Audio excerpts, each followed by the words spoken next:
Сәлеметсіздер ме? Сіздермен бірге Анара Қайрат. Мен Тараз қаласындағы Easy ағылшын курсының мұғалімімін. Және бүгін мен сіздерге көптеген ағылшын тіліндегі сөздерді үйренуге көмектесемін.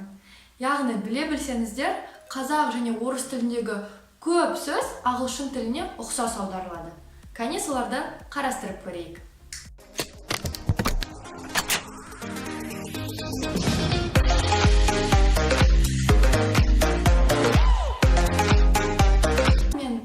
Немесе қазақ тіліндегі ция, сия деп аяқталатын сөздерді өте қатты жақсы көремін. Себебі бұл сөздерді ағылшын тіліне аудару үшін жай ғана осы жалғауларды tion, яғни шын деп өзгертеміз. Мысалға, амбиция, ambition, диссертация, dissertation, сессия, session, mission, intonation, motivation және тағы да басқа. Бұндай сөздер 50 мыңдай. Яғни сіз бірден осынша сөзді тез-ақ үйреніп ала аласыздар. Және бұл 50 мың сөзден бөлек ережеге бағынбайтын 35 сөз бар. Яғни сіз 99% ағылшын тіліне дұрыс аудара аласыз. Ал сол ережеге бағынбайтындар полиция, police, коммерция, commerce және тағы басқалар. Ал а немесе я әріптеріне аяқталған зат есімдердің 95%-ында сол ңға әріптерін алып тастасаңыздар, ағылшын тілі сөзі болып шыға келеді.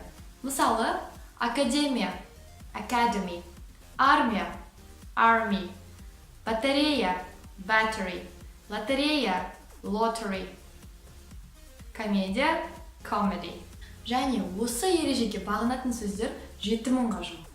Ал орыс тілінде 5 мыңға жуық ны, ная, ное, ные жалғауларына аяқталған сөздерді сол жалғауларын алып тастасақ, бітті, ағылшын тілі сөзі қайтадан шыға келеді. Мысалы, корректный, correct, наивный, naive, формальный, formal, прогрессивный, progressive, эффективный, effective.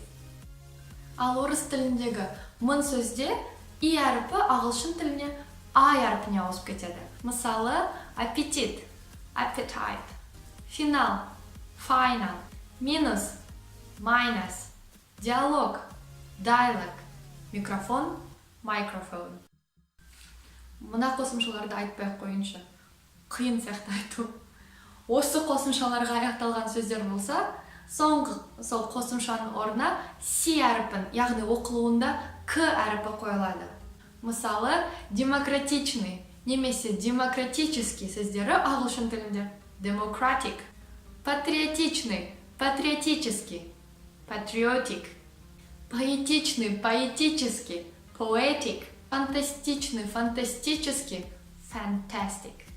Және бүгінге соңғы лайфхак, ол ағылшын тіліндегі кейбір сөздер етістіктің де және зат есімнің де рөлін атқарады. Мысалы, жауап деген сөз ағылшын тілінде answer болса, жауап беру to answer.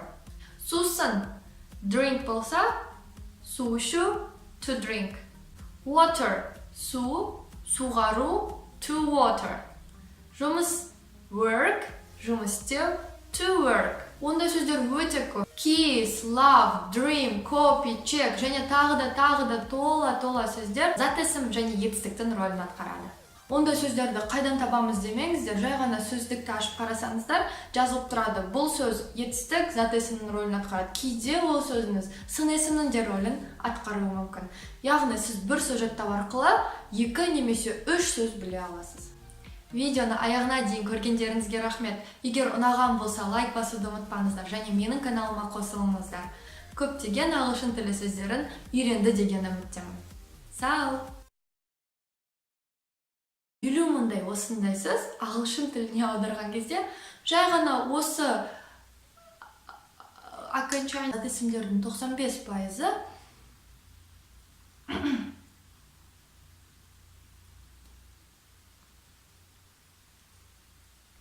ал а немесе я әріптеріне аяқталған зат есімдердің 95%-ында сол соңғы әріпін алып тастасақ, корректный, наивный, прогрессивный, формальный, эффективный. Мысалы, корректный, correct. Яғни сіз бір сөз жаттау арқылы Осы видеоны көре отырып біраз сөздер жаттады деген үмітте.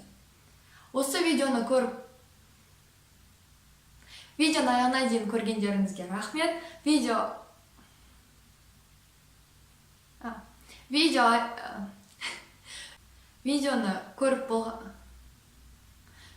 аяғына дейін көргендеріңізге рахмет.